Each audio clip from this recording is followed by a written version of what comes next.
You had fast hands. You said you were going to do that. You shut down the takedowns. There were high stakes in this one. Do you think you did enough to get Khamzat Chimaev the champ next? À votre avis, quand même, bien sûr, j'ai fait assez pour aller combattre pour la ceinture.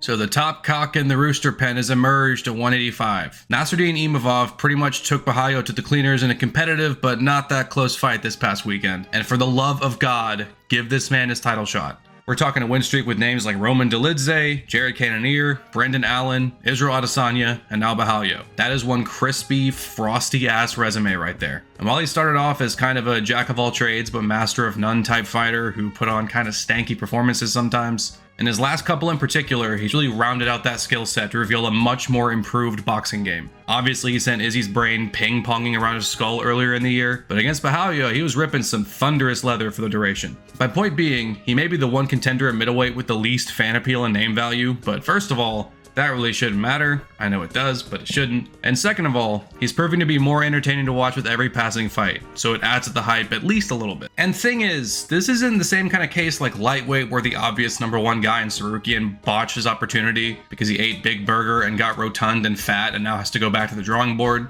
I made a video a while back saying that I'd kinda not mind Topuria versus Paddy because it would be huge, despite him obviously not being next. The reason I advocated for the Paddy fight was purely because the rightful next challenger wasn't going to be an option, and out of the other potential fights, this one made about as much sense at the time and would have had a fun build-up, that's all. But that kind of thing does not apply to 185 right now. Imavov has fought everyone, fought often, made weight every time, and it's very much his turn to get wrestle-fucked by Khamzat. So not even a month ago, Dana White announced we'll be getting RDR versus Fluffy Hernandez as a main event in mid-October, and according to him, I love guys that fight that much. I love it.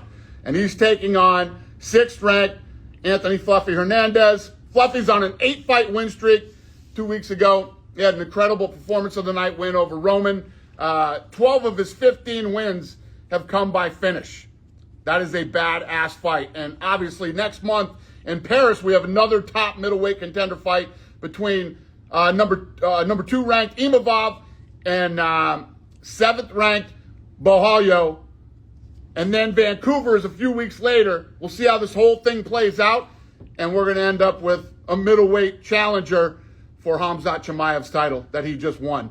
So these fights have massive implications. And what I think he was insinuating is whoever wins in the more emphatic way out of these two matchups will probably be the one that gets the next shot. In his mind, all 4 of these guys are right there, and it will be made evident who wants it the most. But to me, while RDR and Fluffy have been on an insane run the last year, with RDR going Kevin Holland style and attempting to make the walk for a 5th time in 2025, and Hernandez being the very definition of a dark horse who everyone gives the best chance of posing any kind of threat to Chimaev. It's kind of silly to me to pretend that they're neck and neck with Imavov at all. Even before his win over Kaio. He probably deserved that shot after clobbering Adesanya the way he did. But I am glad we got this true #1 contenders matchup to solidify it completely. And Bahayo wasn't on quite as impressive a win streak by comparison, but had he won against the #1 guy in Imavov, I think that would have also been justified. I know RDR has a win over Robert Whittaker, which puts him right behind them basically, but in my mind, the winner of this matchup still needs one more win to get at the belt. I don't even think RDR would be undeserving if he won necessarily, but that would kind of rat fuck Imavov in the process.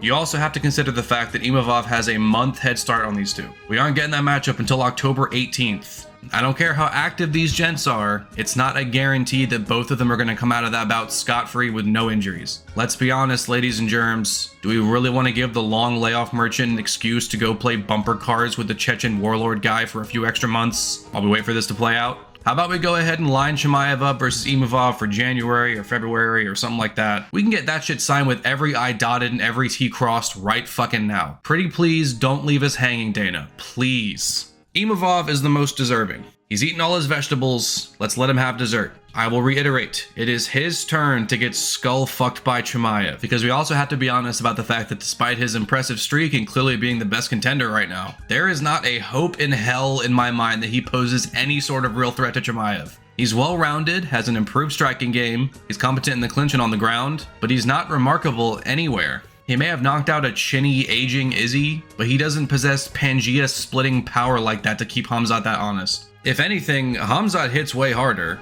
He's stronger, he's far more explosive, He will insist on taking him down and keeping him there forever or until he crushes his face. Does anyone really expect Imavov to be the one to catch him with one shot and put him out, or to be able to outmaneuver him on the ground, or be able to stave off the inevitable face crank pulling his body west and his face east? I don't think so.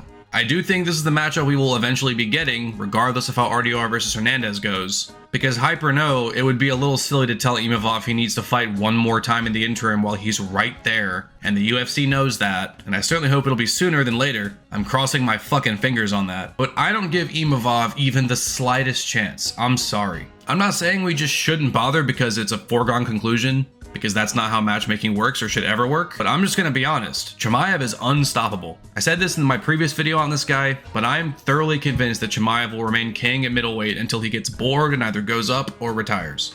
Now, I don't think he'll hover over the division for too long, because it's no secret he isn't as famished for greatness as he used to be, and basically only cares about getting a bag now. But for however long that will be, no one's taking that belt unless they pry it from his cold, dead fingers. Imavov ain't taking it, RDR's not taking it, Fluffy Hernandez ain't taking it, no one's taking it. I am not holding my breath. I just can't imagine a single one of the top 15 being able to do pretty much anything to the guy. And on one hand, I think that's cool, because the whole point of this is finding the best of the best. But on the other, it's a little depressing. If he defends more often than I'm fearing and does it with more killer instinct than we saw last time and it's actually fun, then I'll lean towards more cool than depressing. But right now, I'm a little worried.